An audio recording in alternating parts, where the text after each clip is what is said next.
That was really lucky. We just had a look on the app to get an Uber from the hotel to the train station. There was one already outside, just waiting, so it's perfect timing. So basically what we're doing is getting public transport over to a place where we're going to stay with a family in exchange for working on their land.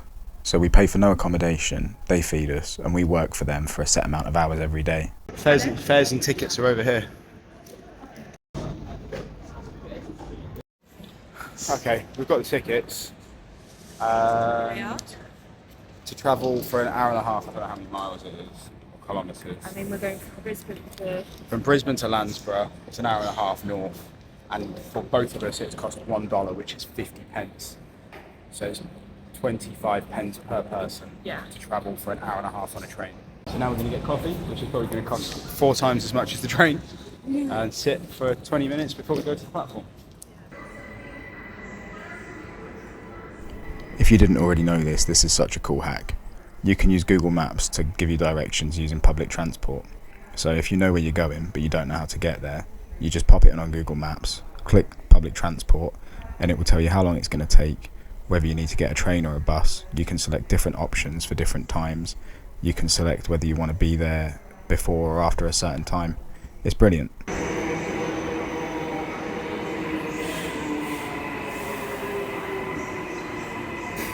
So now we're getting the train to a place called Landsborough, where we're going to get on possibly the fastest bus we've ever been on, to go to another place called Conondale, where we're going to be picked up by our workaways.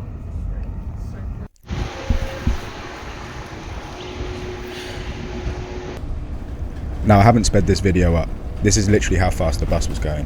I'm not even sure the video does it justice. It felt so fast. Can you smell how fresh that air is? So this 85-kilometre journey to get us from Brisbane Central to Mullaney, I thought it was Malini, but it's Mullaney, has cost us a whopping $3. We saw our first kangaroo on the train.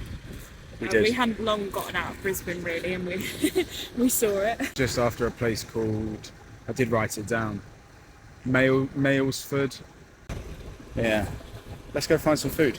Now I'm the sort of person that will see an opportunity in every corner. So when we were walking over to the restaurant, I see a guy painting, so I wanted to stop to talk to him. He just gave me a contact. To do some painting? Just painting work, yeah. So if we get stuck and we need some money, his friend is looking for people to paint for him. Wicked.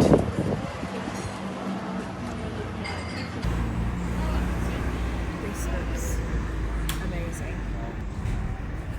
It's good that I see you smiling. If I didn't see you, maybe I should never stop here. Yeah. Well, we did ring the number and book seats on this half It's not one. came to me. Oh really? Because we have the mobile number for here. It's range taxi. But that's okay. All sorry. So that's us now on the FlexiLink taxi, heading to Conondale to be picked up. There's only us on there. Next part of the journey.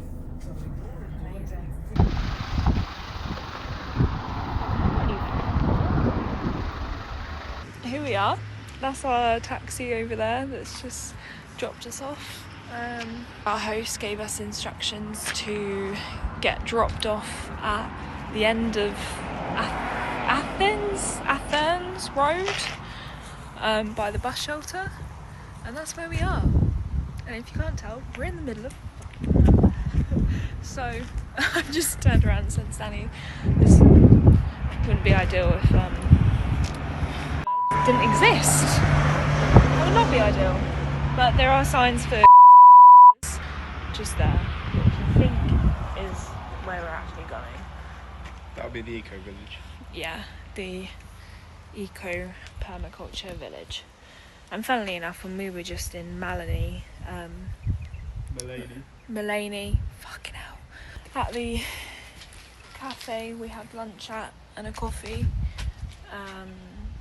The owner, he used to live. And the good thing is that we've got Australian Sims and it's actually pretty good signal out here. So Yeah. pretty good signal. Anyway, so there's our bags. We literally just got picked up in this old battered truck, and within a few minutes we got a blowout. So we're on the side of the road changing the tyre in all our fresh clothes with a guy we don't know heading into the middle of nowhere. We have just gone for a little walk from our first workaway accommodation, which is, I mean, about as far from our comfort zones as you could get. It's just a piece of land with some second-hand materials that have built living accommodation, and there's a camper van / caravan that one of the couple live in. The other one lives in sort of a house, but then between there it's all just like allotment and trees. I mean, it's really beautiful. It's just so different to anything that we're used to, and we have no internet connection unless we sort of move further away. Not being able to communicate with people makes you feel very disconnected, but there is no light pollution here. So we've just gone for a little walk to explore. I wonder what I could get with this torch.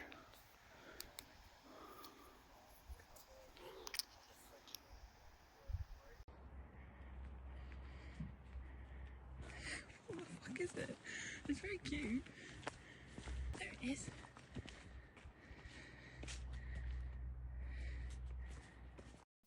I just saw a mouse.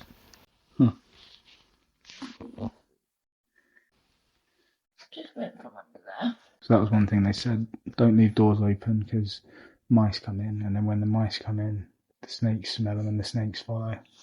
But it's not snake season, so it shouldn't be a problem. If they come into a space like this, then they're not going to be aggressive. I can't imagine. So yeah, currently cooking dinner. It's just like a homemade cabin, really. I think maybe a baby huntsman. So, he's just brought us dinner down.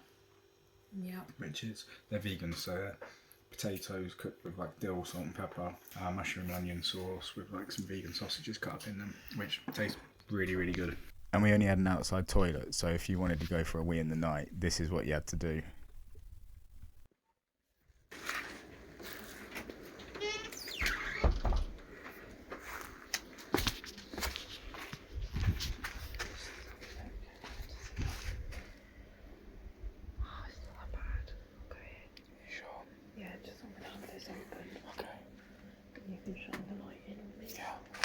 First morning in, well, some goats up there.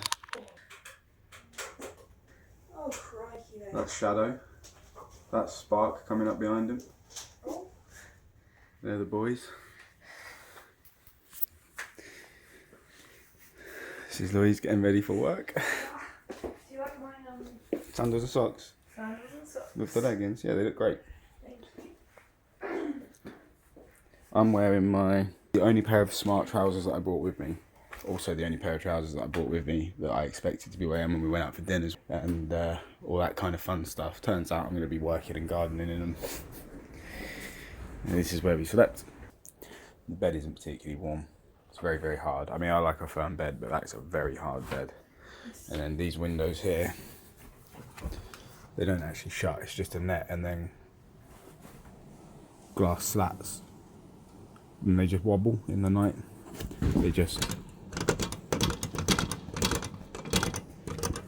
make that noise all night, and it's just pure air coming through there, freezing cold. Well, not freezing, I don't know what temperature it is. Probably about 3 degrees. About probably 5 degrees. I'll have a look on my doggin.